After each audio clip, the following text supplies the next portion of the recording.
vrai dire, l'annonce de sa mort ne m'a pas étonné outre mesure.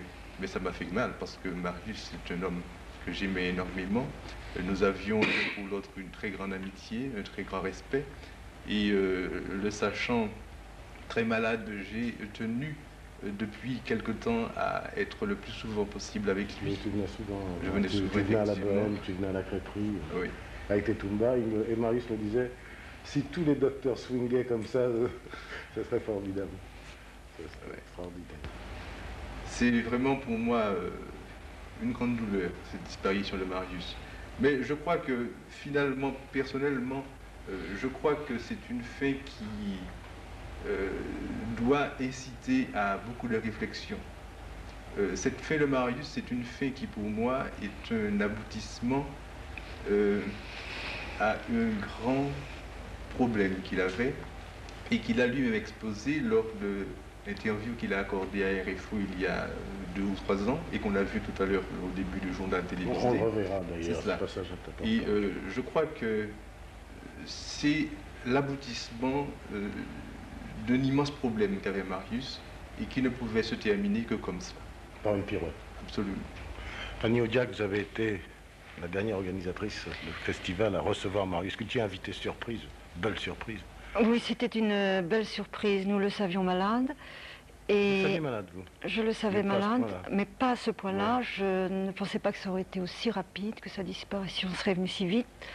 Mais je dois dire que le concert qu'il a donné donc, dans le cadre de ce festival était vraiment un très très bon concert. Et je crois que Marius part, enfin quitte la Martinique et le monde musical en laissant un merveilleux souvenir et que, bon, il est là, il est présent et même s'il ne vit plus, il existe toujours, enfin, parmi nous. Et, bon, je sais pas, il n'y a pas de mots pour exprimer ce qu'il a marqué, il est là. Il y a un film qui a été fait d'ailleurs de ce concert que vous possédez. Malheureusement, comme je le disais tout à l'heure, ce n'est pas le standard habituel de RFO. Nous ne pouvons pas le diffuser, il est en cours de montage. Mais dès qu'il sera prêt, on le diffusera. Mais je crois que c'est un cadeau à faire aux Martiniquais. Et je crois que, enfin, je pense que c'est peut-être le plus grand hommage à rendre à Marius, c'est de le montrer lors de son dernier concert. La mort de Marius a été annoncée ce matin très tôt sur nos antennes. Nous, ses amis, ses proches, nous connaissions déjà la nouvelle. Mais vers 7h30, 8h, le grand public l'a connu. Ça a provoqué une réaction extraordinaire à Fort-de-France. Écoutez, regardez les gens de Fort-de-France qu'ils en pensent. Ça a été tourné vers midi dans les rues. Parce que je trouvais que c'était un musicien intéressant qu'il y avait à Martinique. Et j'ai ressenti ça comme si le pays perdait quelqu'un d'important. Ouais. Très très dur. Un frère pour tout le monde. Une grande perte, je crois, pour la Martinique, bien au-delà même de la musique. La Martinique, tout entier, connaît Marius Cloutier. Oui. Je pense aussi qu'on vient de perdre un grand artiste. Là, je viens de l'apprendre, là. Qu'est-ce que je peux dire? Je sais pas, il avait de gros problèmes, peut-être. Mais je ne suis pas au courant, je ne sais pas ce qui lui est arrivé. Je l'ai aperçu il y a à peine 15 jours au MAC. Enfin, une quinzaine de jours, mais je peux rien dire. C'était un grand artiste martiniquais, enfin, au niveau caribéen même. Donc, c'est quand même peinant. Surtout que je pense qu'il avait encore du travail à faire. Je trouve que c'est une figure de la Martinique qui disparaît très jeune. C'est dommage. Et je pense qu'il n'a pas eu le temps de se réaliser. Je ne savais même pas qu'il était malade. Sérieux, hein, mais ça va faire un petit coup sur le jazz martiniquais que je connaissais très bien. Par contre, je me demandais est-ce qu'on va retrouver un gars comme lui. Il a eu du quoi, ce gars-là? C'est une très grande perte, car Marius était un maître, un monument, comme on a dit.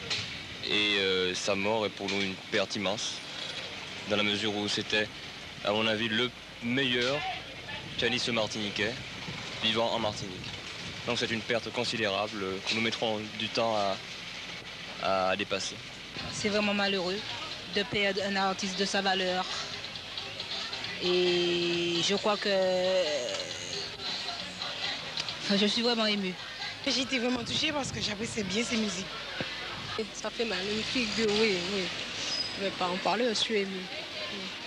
J'étais extrêmement peinée et je regrette, maintenant qu'il est décédé, de constater que tout le monde parle de Marius, alors que de son vivant, il était un peu déçu de l'accueil que lui avaient réservé ses compatriotes. Le musicien est considéré comme un troubadour. Je ne suis pas un troubadour, parce que j'investis beaucoup d'argent au jeu de la musique. Je suis un musicien. Je vais à la banque prêter de l'argent, et quand je ne paie pas mon banquier, il me le fait savoir. Or, il se trouve qu'on prête de l'argent à tout le monde, on prête de l'argent à tel groupe, à tel artisanat, à telle compagnie de ceci. Or, nous investissons autant, sinon plus, que d'autres coopératives, si vous voulez. N'est-ce pas? Donc vous allez être connu maintenant en tant que tel, enfin vous le souhaitez du moins. Vous allez avoir une salle de spectacle, le ministre de la Culture a dit qu'il y avait une salle de spectacle. Est-ce que vous estimez que c'est suffisant pour vous? Non, non, justement. Je pense que c'est là où le bas blesse. La salle de spectacle, c'est un élément, bien sûr, nécessaire, mais pour le moment accessoire.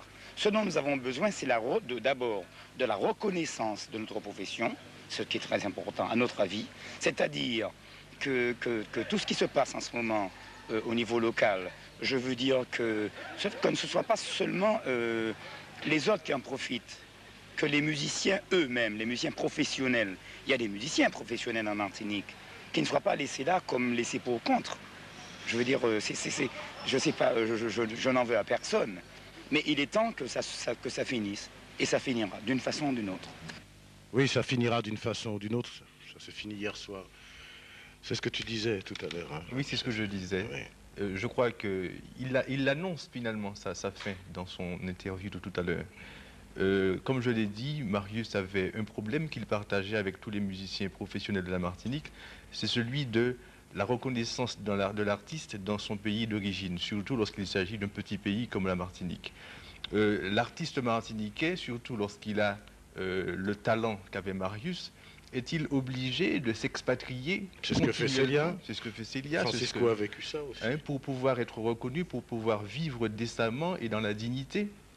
Il l'a fait pendant de nombreuses années et il l'a trouvé tout à fait légitime de rentrer chez lui, de rapporter chez lui tout ce qu'il avait appris, tout ce que son expérience lui avait apporté. Et puis il s'est trouvé devant plein de difficultés, obligé pour pouvoir vivre décemment de parfois avoir recours à des expédients, toujours les difficultés à se faire engager dans des spectacles, dans des grandes manifestations. On me dira bien sûr qu'on ne peut pas toujours engager les mêmes, mais Marius avait pour lui le pouvoir de inventer sans arrêt, de se renouveler sans arrêt, et puis en plus il avait la faculté de jouer une musique tout à fait disons universel, il n'était pas cantonné dans un seul style de musique et il pouvait satisfaire tout le monde. Il passait de la salsa au bop en passant par le funky. Absolument. C'était un type complet. Franz, ça ne nous rajeunit pas tout ça.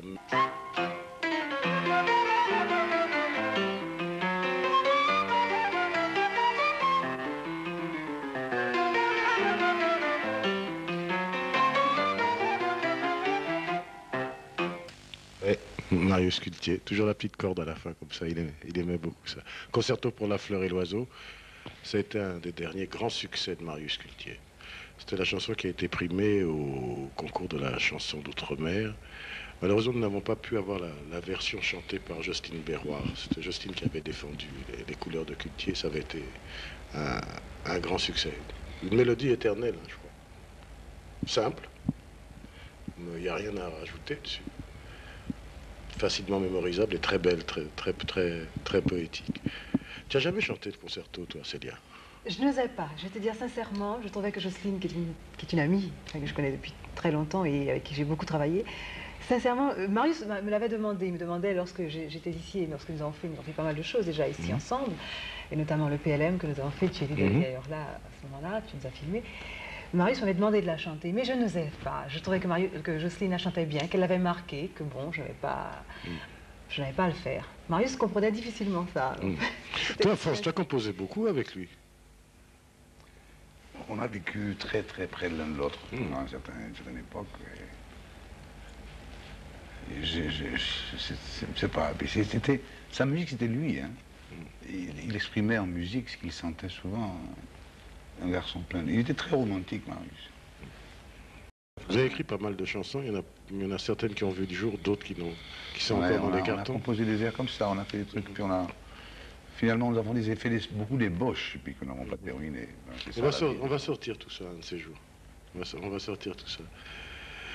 On a fait de la musique de film ensemble aussi. Oui. C'est lui qui a interprété d'ailleurs dans SOS Concorde, une des musiques que j'avais écrites. Mais j'ai préféré que ce soit lui qui l'interprète. Il avait ce brio que peu de pianistes ont. C'était un homme aussi. On va écouter encore un petit peu Marius Cultier parler de lui-même. Chaque fois qu'il parle comme ça, quand on le revoit à l'image, les mots prennent comme ça une nouvelle dimension. Marius Cultier. Et je tiens à l'être. Je veux jouer de la musique de tous les pays, pas seulement la mienne. Je joue de la musique antillaise, brésilienne. Enfin, vous savez bien que je suis un éclectique, n'est-ce pas? Et c'est la raison pour laquelle j'ai choisi justement d'avoir Lisa.